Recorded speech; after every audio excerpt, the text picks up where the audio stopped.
validation and kami may na-stress sa on-site validation kung medyo naghanang lako, no? Now we understand why Mayo wasn't with us. Okay, I'll start with the financial administration and sustainability. It's a full force team with, what's my favorite counselor? Give up na. Pag-inom man. Na-stress na siya. Okay, so all the requirements under financial administration and sustainability was met, no? In the interview, it manifests how you strategically plan for your LGUs and that ang katong mga full financial disclosure na policy is incorporated in the plans. Second is that monitoring and evaluation is also established through your regular meeting with your executive every quarter, no? So there's a regular meeting, and then the posting, very good kaya itong full disclosure policy, no? Focal person for ensuring that all the requirements per quarter ng mga documents are posted in the conspicuous places, one of which is in the municipal hall, which we went to. So, for financial administration and sustainability, of course, they passed with flying colors. For the disaster preparedness, katong requirement na to for the evacuation facility kompleto is actually very impressive. Wow. Rooms, the requirement, the couples room, which I refuse to go. Kaya nilang kagabi siya na, hindi pwede dili couple. So I don't have to go there, huwag mo ko yung couple. Pero all others are established. I understand that you're on the last phase of the purchase of the... Yes, oh, so that's good. Dako kayang area with so many CR, you're not contented with how many cubicles of CR. Kada room na pag may mga CRs. And of course, the children's playroom is also there.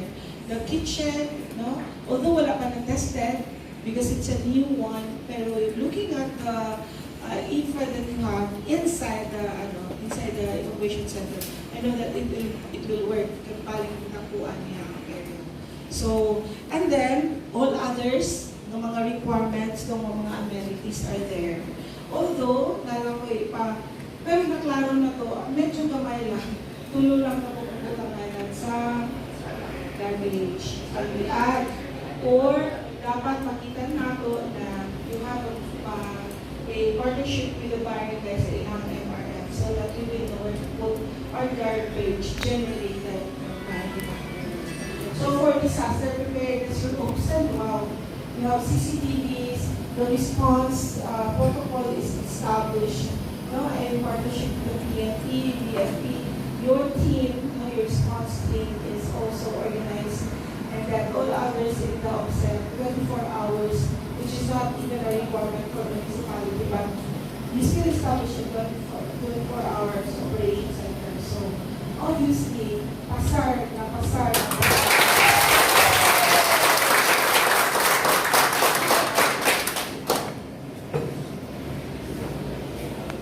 For the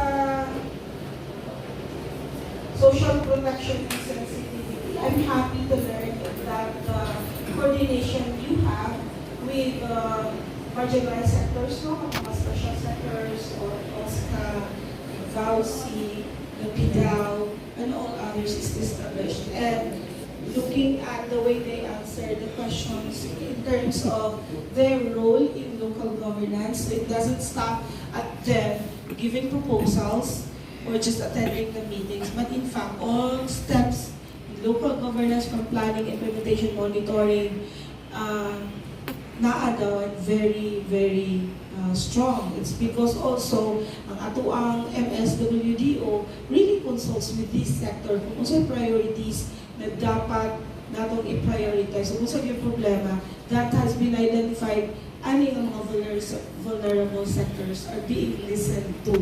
No, and you also giving them funding para sa social protection and all others na was mentioned earlier na established siya. Then So stakeholders engagement is very strong.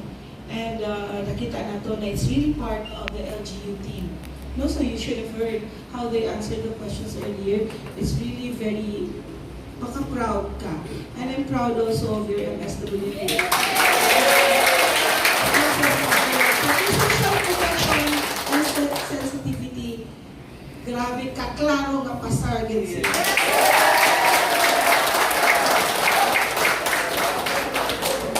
For health compliance, walay comment si Ma'am Jeanette, kay perfect yun ang health.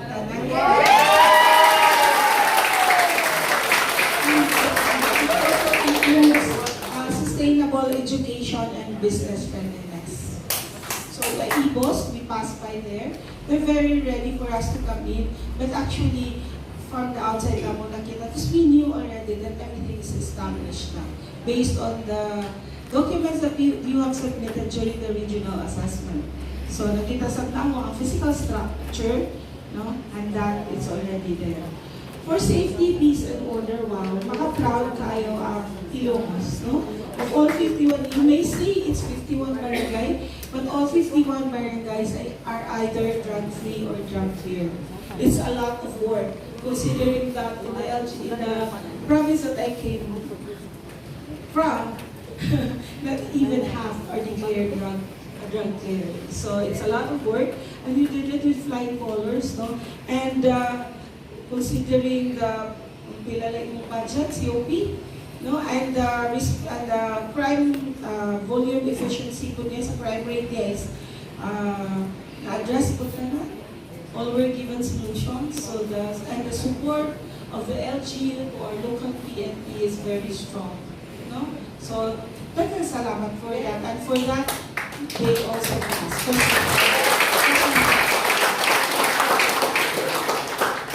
For environmental management, they also got perfect score.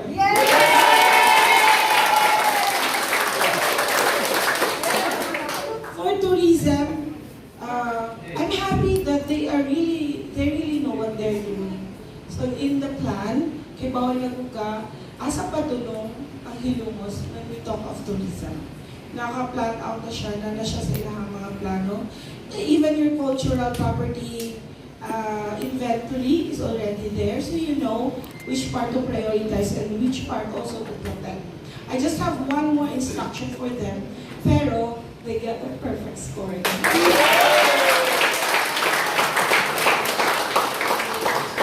For youth development, this is also one sector that you should be proud of, especially that they're very young.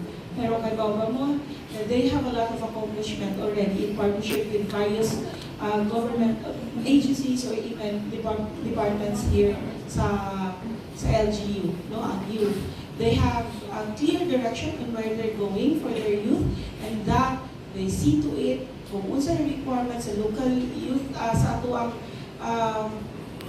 atong RA, sa atong youth 1074, oh yes, na comply with nila, no? Health, they prioritize health, they even include livelihood, including capacity building for the youth. So it's in place. You have your LYDO, and you also have your SK chairman, that's the SK chairperson that's very active. So with all this, imagine ka sa youth, daghan kayo sila, because I asked them, because it's important to know what are the priorities and where you're going. So they knew exactly what they want, status for their youth in some communities sa Ilocos. And for that, I gave them a perfect score.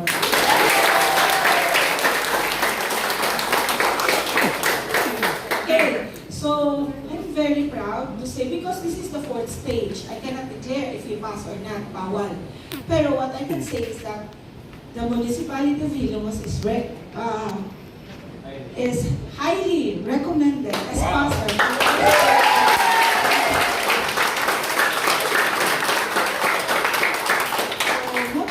Salamat, no, sa inyong very warm hospitality there sa Ilongos. We really had a good time, no.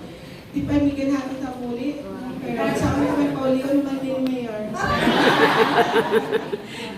Paulio kami niya, nagikuha na kami nagtikan. So meaning, there's no chance for us to stay anymore. So So I would like to say thank you to the department heads who comes in very ready. Can you imagine? I just gave them one question and they give me a litany of answers. So the answers are actually much more than what I require. But for that, it made our job easier. And I would like also to say thank you, Mayor, no, for being there, for guiding them as well, including our MLGOO, si Jessica. And for the Sanggunian, as ito, inspiration dali. Uy, nung alam mo. Kaya actually yan ang practice last night, na muhilak siya kung i-announce ng passer. Lagi siya. Probably wala niya na expert na niyang maghilak. But anyway, again, congratulations. You passed the national evaluation. Let's wait for the formal announcement of the Council for Good Local Governance for your status seal guild for 2024. But definitely, based on the report and based on the result of the evaluation, you are there already.